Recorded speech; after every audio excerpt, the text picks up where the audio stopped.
Okay, so I'm Catalina.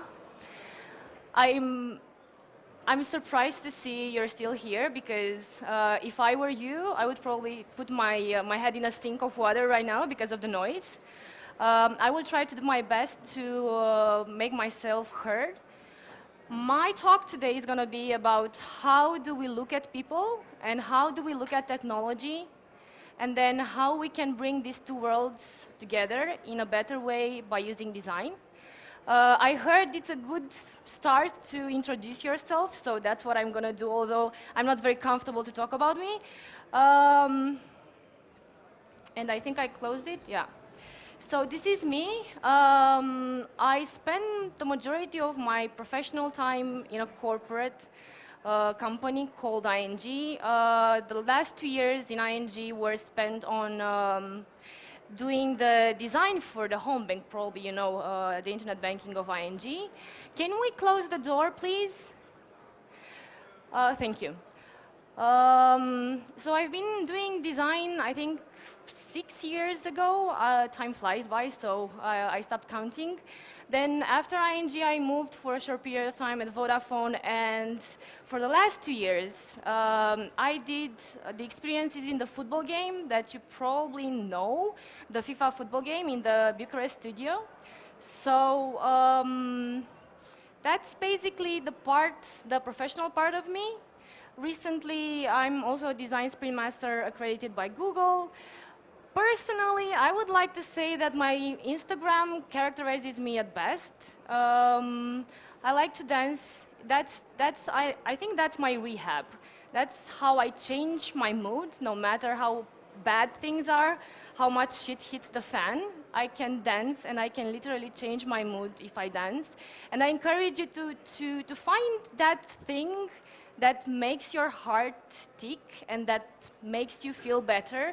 If it's, I don't know, dancing like no one is watching, if it's just listening to some music, do that as often as you can, because life is really, really about finding these experiences that make you feel better. I think you can come here in front. There's, okay.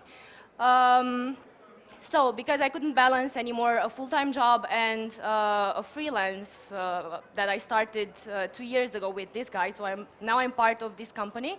I quit my job in January, and now I dedicate my time to helping companies, startups, corporations that don't necessarily have good products and experiences to reinvent themselves. That's about me. But before going to talking about people, I want to know some things about you, because you know, introducing yourself is talking about you, but also knowing who's in the audience. So I won't ask you to present yourselves. I will just ask who's here doing, let's see, product management, because we're at the product management stage. Raise hands, okay. Who's a designer? A product designer? Product designer? Okay. Who's doing UX? Okay, who's doing UI interface? Who's coding? Okay, what are the other guys doing? Okay, hopefully I'm gonna find later on.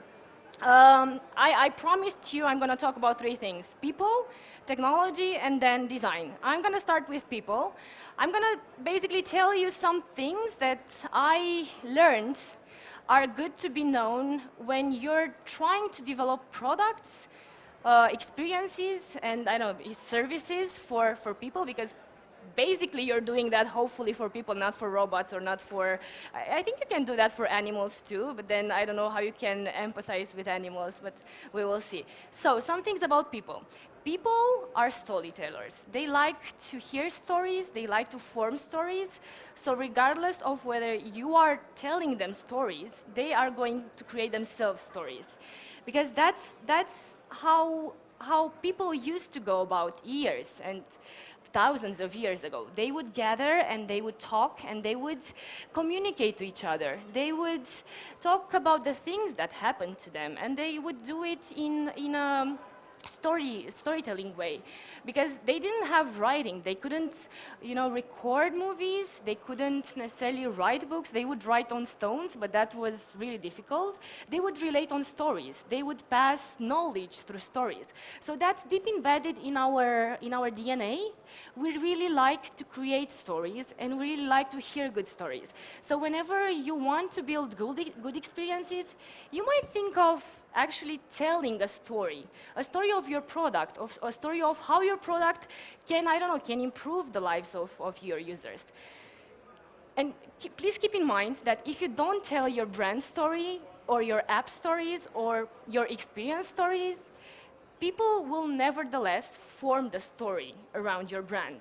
So it's better you own that story than people to invent it, or at least start hearing the stories people tell about you, because you want to be aware of that. Then something else, and I think you all know this, people are lazy. They want to do the least amount of things and spend the least amount of time in understanding something. And especially now with technology that we're going to talk later on about, they are really demanding. They don't want to do things. They expect you to do the things for them. So please keep in mind that whenever you want to do something for your people and create good experiences, try to make it simple. Try to give them examples. Try to provide defaults. Try to do the work for them, because if you're not doing that and if you're wasting their time, if they have to go through screens, to read minutes how to use your product, they won't do it, because someone else in your industry will do that better than you do. Then, human memory is complicated. And there is a thing that probably some of you might know. Memories degrade. That's, well, of course, memories degrade. That's something not so smart for me to say. But the thing is, that was the smart thing that I wanted to say. The thing is that whenever we access a memory, we don't access the initial memory we recorded. We access the last time we remembered that thing. So each time, there's a path, there's a canal, there's a road to that memory that every time is used, loses details.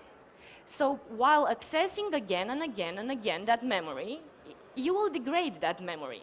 So keep that in mind. You might think that, of course, you will know where to go to change your settings, to change your profile picture, or I don't know, to change the scene status from a chat application.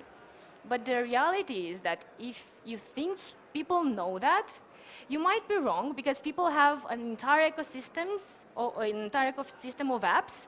So they don't have only your app. They have a lot of apps and a lot of memories to keep in mind. So as long as you keep things simple, but also keep that in mind, that people have a really small attention span and that memory degrades over time, we will try to make things easier for them.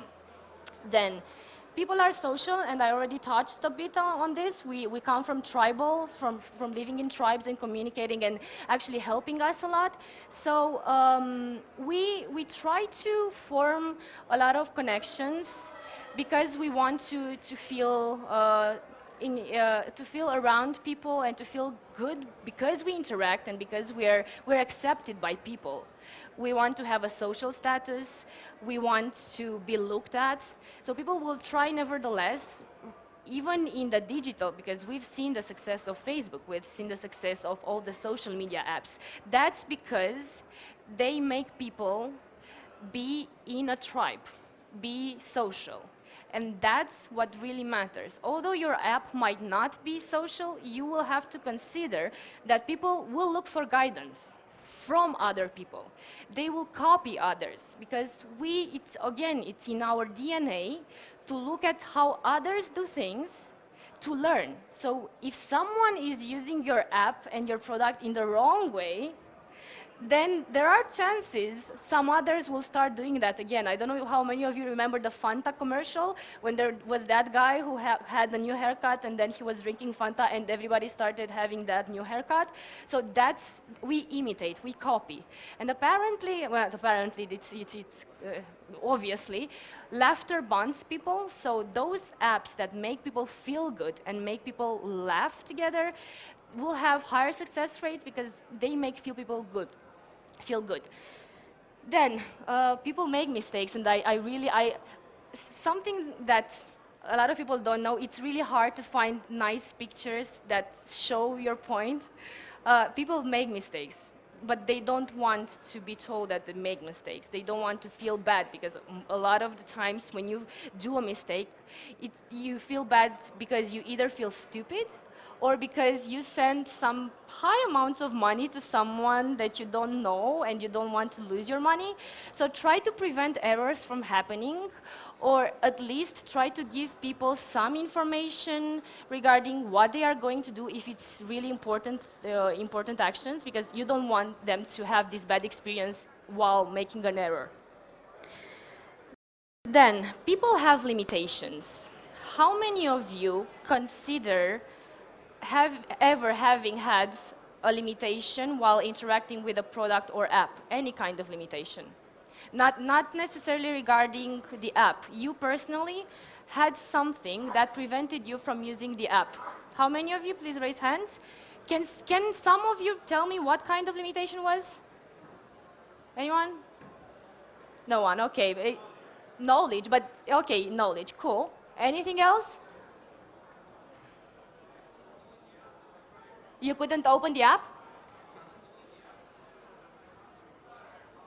Yeah, I'm sorry, but I cannot hear you. Anyway, so I'm gonna go through these limitations, and I'm gonna ask you if you ever thought of that, and raise hands if you experienced that. First of all, when we say people are impaired, we should start saying we are impaired, because it's not them that we are developing for who are having these problems, it's all of us. Everybody in this room, at least once in their lifetime, had gone through at least one of these limitations. So first of all, you might not be deaf to having had a hearing impairment.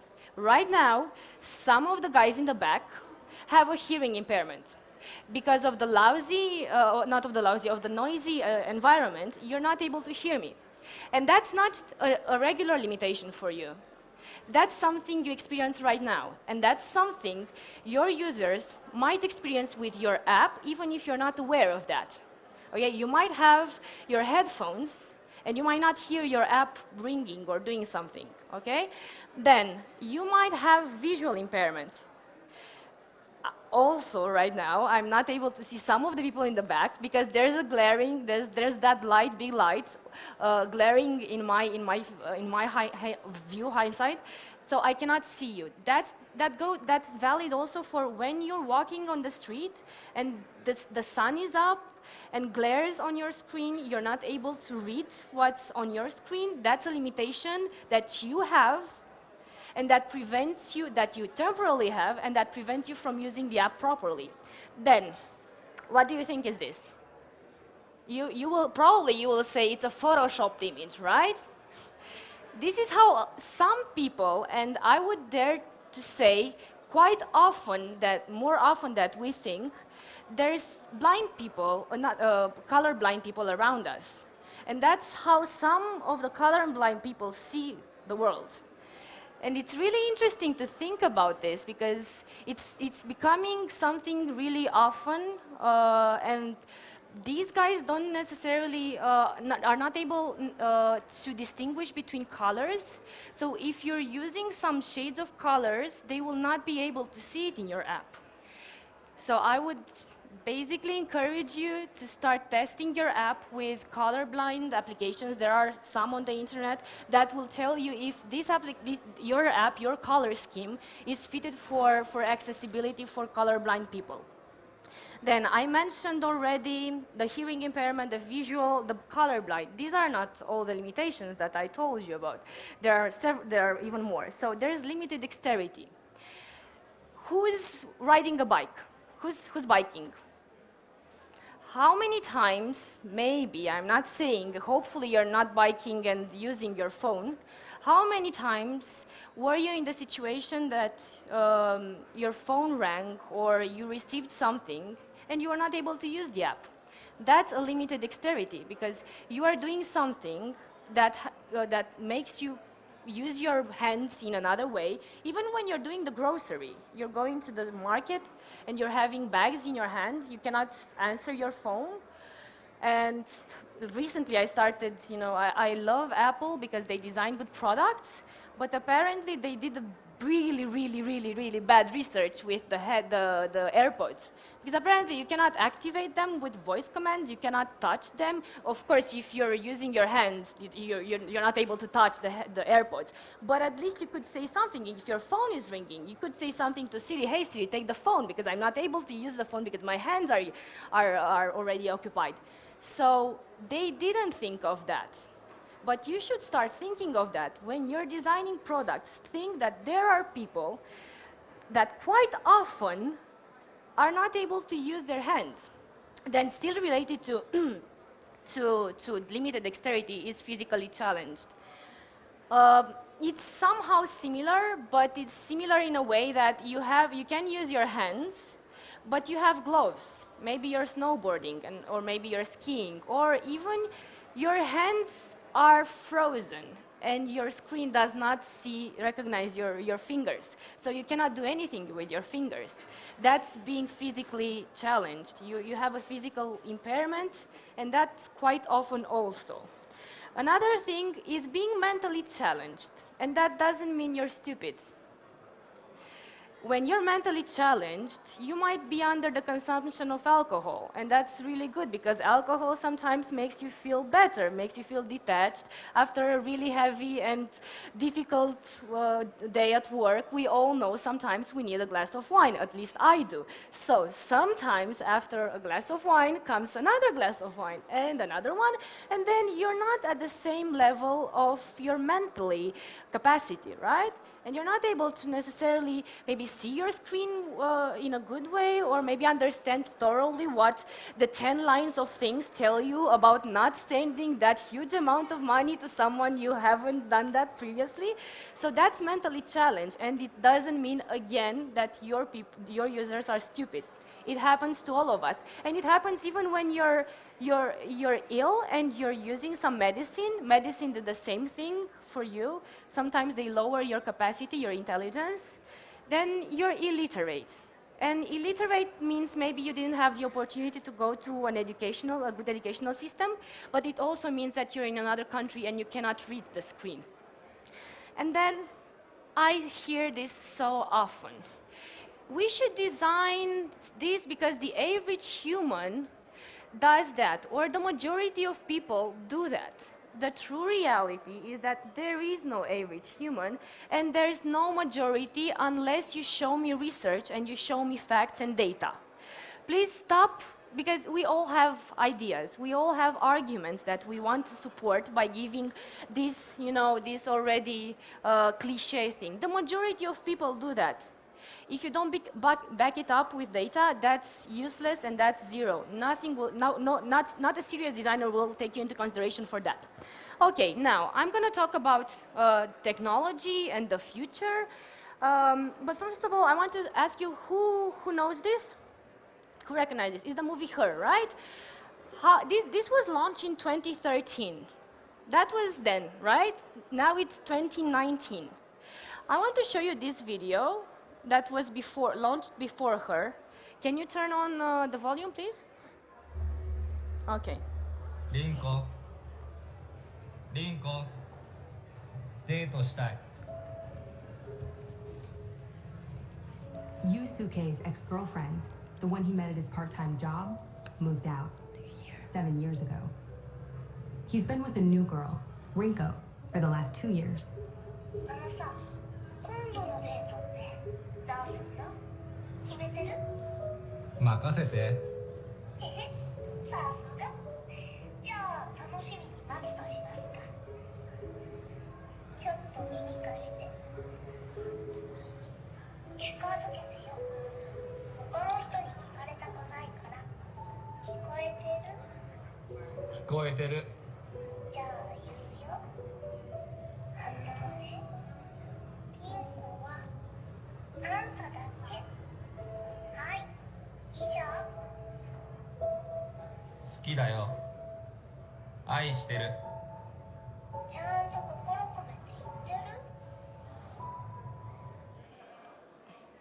that's a show on Darknet. You can watch it. There's more videos. But the thing is, this is a game. This is a game that simulates being in a relationship. Rinko is one of the 4 characters that you can play with, and it's very successful in Japan. Of course, you will argue that, you know, Japan, there's a lot of workaholic, sorry for that, it wasn't, okay, undo that, please undo. Workaholic people, they started living a solitary life, so somehow they needed this. But I would argue that if you want to improve their lives, you would start designing for something else, not for a game that makes you be more alienated from real life and start being in a relationship with a machine. It actually happened in Japan. Guys, boys, men started having relations with this AI because it was really, really good. The game was so successful that ladies in Japan started having a really seeing a real problem in dating guys. So the thing about technology in the future is that the future is here, and the future was here when Her was launched. And of course, you probably saw Black Mirror. There are some episodes that somehow happen to be true as we speak also. So the next 4, I'm gonna talk about 4 technologies that for me are worth looking at, because not because they are buzzwords, but because they can make the world a better place and they can create a better future as long as we take into consideration some aspects and we start digging deeper into some things. So first is, do you recognize this? Who recognizes this? Okay, that's serious. So we're talking about voice assistants. And when you're talking about voice, I keep hearing people, well, you know, it's communication. We all know how to communicate because, again, we're coming from tribes. We're storytellers. We like to tell stories. We communicate. We verbally communicate. So that's, again, in our DNA to communicate. So communication is key to human-to-human interaction, right? But then how bad can it be? The reality is wars started. Divorces happen because bad communication. People quit their jobs because they are not able to communicate well with their colleagues. We see fights on the street because people are not able to understand themselves when they happen to bump into each other's cars. So it can be really bad. I prepared another video. Some of you probably know this one. It's of course a show. It's not a reality. But it shows really well how voice-activated systems work nowadays and how bad that can be.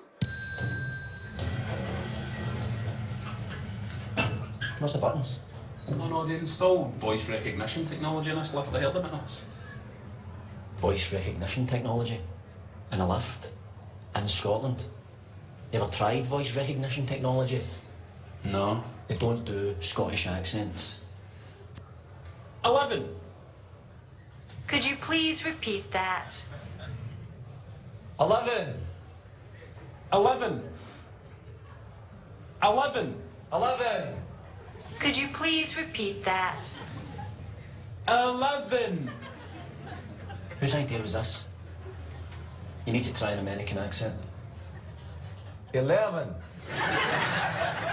11! That sounds Irish, not American. No, doesn't it? 11! Where in America is that? Dublin? I'm sorry. Could you please repeat that? Try an English accent, right? 11. 11. You for the same part of England as Dick Van Dyke? Listen, yours then, smart ass. Please speak slowly and clearly. Smart ass. 11. I'm sorry. Could you please repeat that? 11! If you don't understand the lingo, away back home to your own country. Ooh, is that talk now, is it? Way back to your own country? Oh, don't start, Mr. Bleeding Heart. How can you be racist to a lift? Please speak slowly and clearly. 11. 11. 11. 11. You're just saying it the same way. I want to keep saying it till I understand Scottish, alright? 11. 11. 11. 11. I'll just say it's anywhere, you cow. Just open the doors. This is a voice-activated elevator. Please state which floor you would like to go to in a clear and calm manner. Calm. Calm. Where's that coming from? Why is it telling people to be calm? Because they knew they'd be selling this to Scottish people who'd be going up for nut sitting. You have not selected a floor. Aye, we have 11. If you would like to get out of the elevator without selecting a floor, simply say, "Open the doors, please." Please. Okay, so it goes like that for some minutes. Open the doors, please. She wasn't able to understand 11 floor. How about open the door, please? Anyway, so going back to what happened there. It's easy to say that you introduce voice assistants.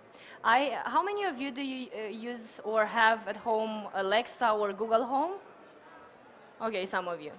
I try to ask my friends to interact with Google, and I personally try. I have a Google Assistant. I have several Google Assistants. I try to interact with those devices quite often, and although I am already used to how to interact with them, it annoys me constantly whenever I have to repeat some things because they don't understand my context, they don't understand a lot of things. So when you're into designing for voice interactions, you have to consider what voice and what dialogue means, because in a dialogue there are at least two people involved, well, a person and an AI, preferably AI, and someone else who might be along with you. But you might consider the context. You might learn from that context. You might learn from people's experience, from people's routine, from people's behavior, how to do things, because that's what people expect from assistants, right? What's an assistant? It's something that makes some things for you and interacts with you. So it's all about the context, and then it's all about remembering things about me, because I want to have an assistant that is for me, not for someone else. So try to record my things and to remember my preferences, and then don't make me feel stupid. I really want to have an intelligent assistant, but then I don't want to feel you're too intelligent and that I'm the stupid one, so don't make me feel dumb like it happened in the movie. And also have some humor, be humorous, because if you're not understanding what your user is saying, you might rely to some jokes to make your experience better. Humor always helps because it makes people, again, bond and connect and feel happier. So rely and use humor as often as you can. Siri used to be really funny sometimes. Now they deleted some answers she used to give. But I used to play with Siri quite a lot to see if she would marry me, or I don't know what is the meaning of life, or is there any God? That's because you probably asked yourself what is happening with Wall-E.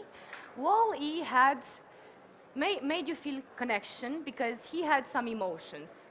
So you're closer to something that makes you feel a connection and a feeling towards that machine. Then you want to keep this in mind, because as we speak, there's this number, this billion, 2.5 billion assistants happening in the world as we speak. And apparently it's gonna skyrocket. I just don't want to think about the numbers. So we want good assistants because we want people to rely on assistants. And there's an entire ecosystem, from watches to AirPods. Hopefully it's going to be AirPods, headphones, and TVs and cars and everything, smart homes, IoT, you name it. It's going to be everywhere. So it's an entire ecosystem people rely on for assistants. Then, to make assistants really good, you need this. And for this section, I don't have any slides, because I like to talk about machine learning and AI in a very human language. Whenever I'm asked about what machine learning is, I'm saying it's basically like teaching a kid to learn, teaching a kid to walk, to speak, to do anything. It's step by step. You take that little infant and you just feed things one by one, basic things from A to B to Z, and then I don't know what else, what language, what communication language, and intelligence systems, you might learn them, but it's case by case. And the AI is basically that friend that will learn from you step by step what you do in order to help you do things that you don't want to do. So the dirty jobs, not dirty, but the things that you're lazy to do, because again, we said people are lazy. So that's the AI that's powered by machine learning. But you really have to want that machine learning to learn from people. I hear a lot of products and a lot of people being into this machine learning and AI business. You know why?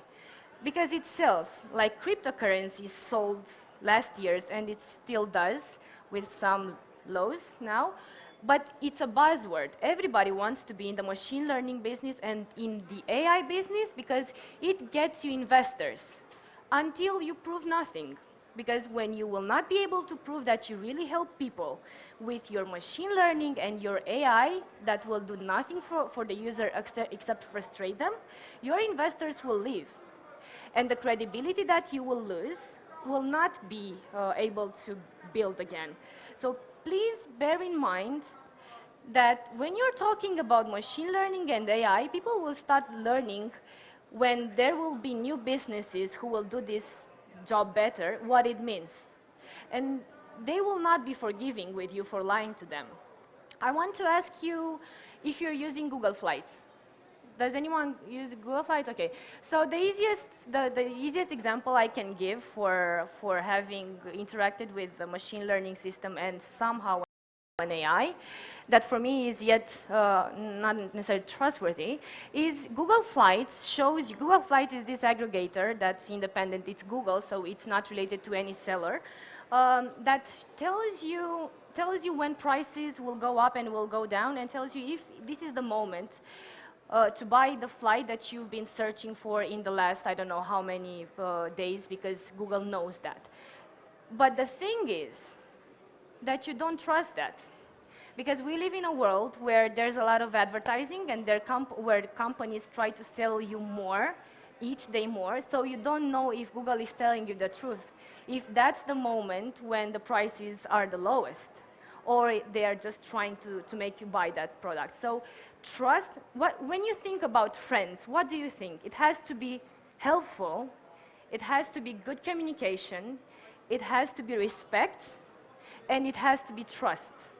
And trust is gained, earned, only if you tell me what you are doing for the things that I'm giving to you.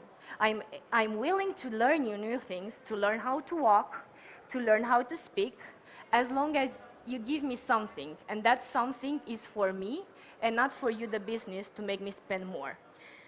Then, I'm going to pass faster through this. Apparently, there's the uncanny valley theory that says people are quite scared when interacting with robots that look quite like us.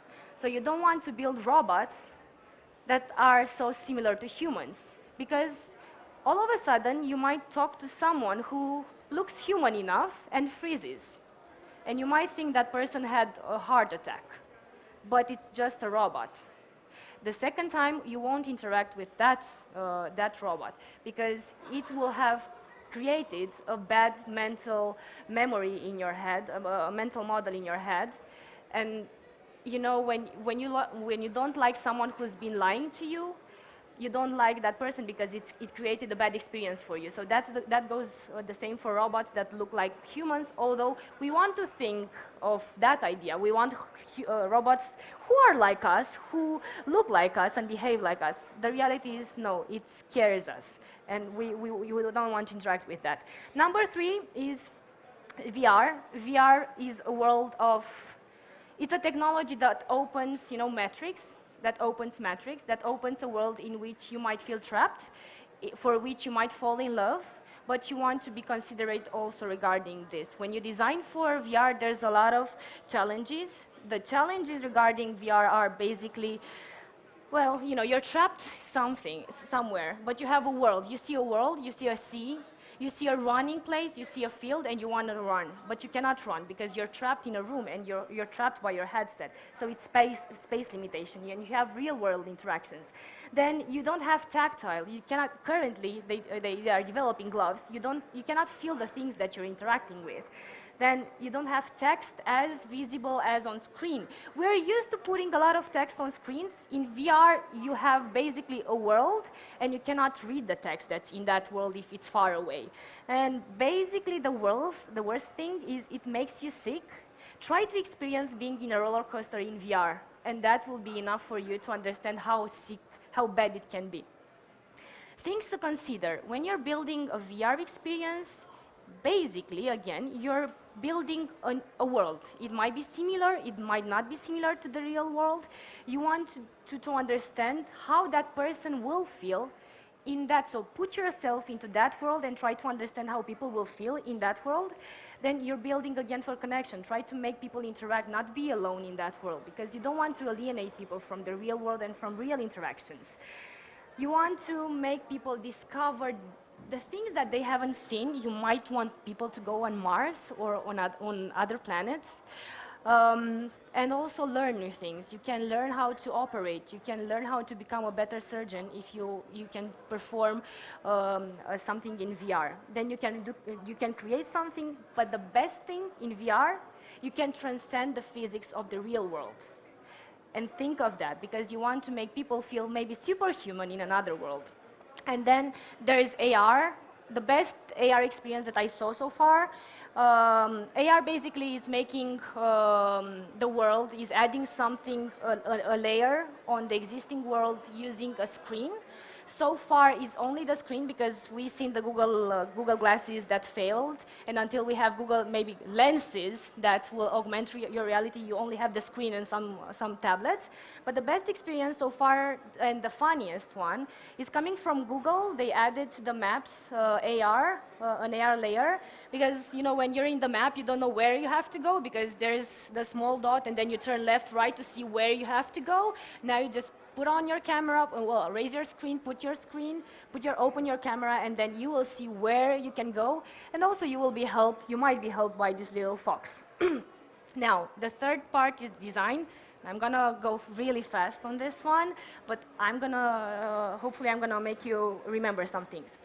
Design is this, and if you want to remember something, this is the design squiggle, and this is what happens in design, for real. There's a lot of ambiguity, and it's good that it's like that. You go back and forth, back and forth, back and forth, back and forth, so many times until you really understand what is that you're solving. Because in design, that's what we do.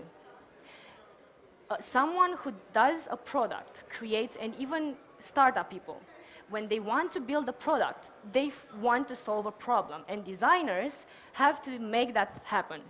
So you solve problems, and you create better experiences. For that, you need curiosity. There are three things that you need. You need curiosity.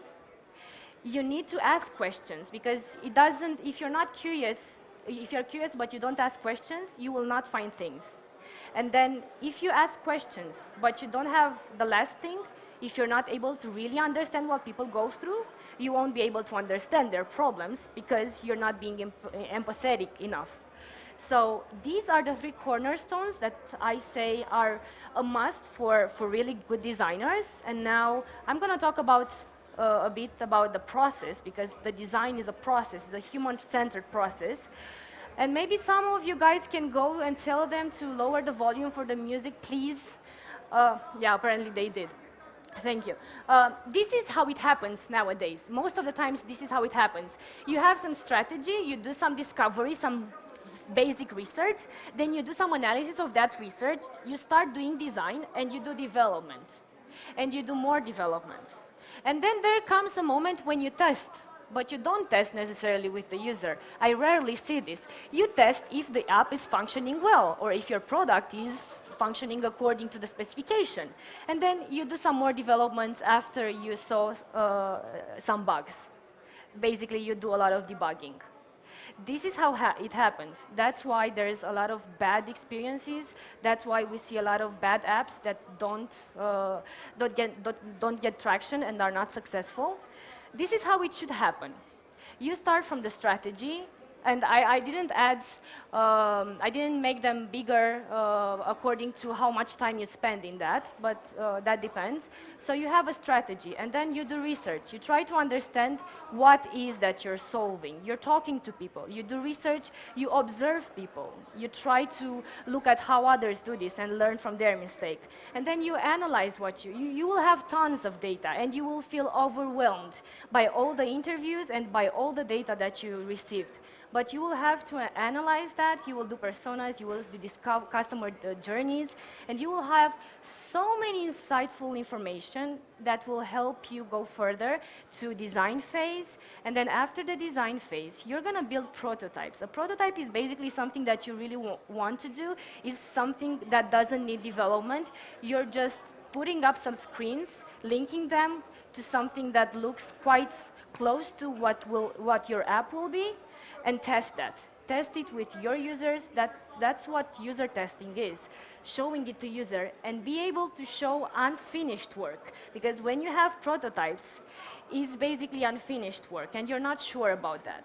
Don't be afraid to kill your baby, because if you're not killing it fast before getting to development, you will kill more money, because you will invest in programming, which we know it's expensive. And then only after that, you might go to development, or you might go back to strategy or research or even design phase, because you have to learn from that and you have to go back to be able and willing to go back.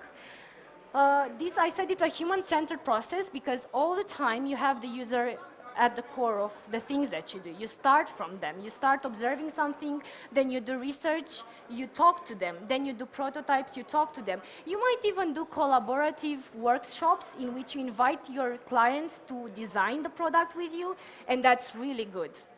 Sometimes you don't want to show them your startup, your idea, because you think that they will steal your idea. But the reality is, your idea is nothing if the execution is not good. And I see a lot of people, a lot of startups that come at us and say, you know, but we need to sign an NDA before talking, because then you might steal our product. Well, you know, if you're starting with that dialogue, it's bad, because you have to be willing to share your idea, because that's the only way you will get feedback. So why design can help bridge these worlds, technology and humans? Because it's iterative. And because by understanding, by doing a lot of discovery, you understand people, and then you save time, and that time is money. And you also get to understand a lot of context about your users, because you design something and you think you designed something really good, but you didn't consider the context. And when you test that, you learn even more. And then you get to work in design, you get to work with other people, and that's really good, because you don't want to be Einstein, you're not Einstein, and you want to have more people at the table to build the idea with you, because more brains will develop a better idea, a more successful idea. Because guess what? You're not Superman, and you don't want to be. You don't want to have that burden on your shoulders to have to create that awesome next Airbnb or next Uber. It's not there. You have to build products with people, for people. So design will help you basically improve people's life, as long as you are willing to leave yourself to the process, because it's a difficult process. Because all the time you have to show unfinished work and be courageous to kill your idea, and that's not something we're used to. We're not used to failing, and we're not used to working together. Corporations make us work independently, and in our small office, although it's open workspace, we are used to work individually. And design doesn't do that. Design forces you to work together. 3 things I want to leave with you after today's talk. You are not the user, that's one. It starts from something that you experienced and you felt it's not good. It's good that you saw that, but then you move to other people, because you're not designing an app and you're not building a business only for you and for your needs. then I already said that. Stop falling for your idea. If you want to sell your idea, you will try to demonstrate in any way possible that this idea will succeed. And you will be biased. You will find arguments where there are no arguments. And that will make you fail. And it's a good thing that you'll fail as long as you're open to that. So stop falling for your idea. The good thing is that once you start doing the design process, it makes you learn that you shouldn't fall for your idea. And the third thing, technology is really sexy. It is. There's so many gadgets and there's so many things, machine learning, AI. I cannot wait for that really cool assistant. But the thing is, life for people, enjoying life and having, I don't know, an easier and a simple experience is sexier. So use technology only if you think that's gonna help people, not if it's gonna help you raise more money. Because if it doesn't help people, they won't use you and it won't bring you any money. So that's me. That was my presentation. I don't think we have time for Q&A, but I'm gonna be here and I'm gonna be in the lobby, and anytime you can just text me, you can send me an email. I'm always willing to answer questions on design. Thank you. Thank you.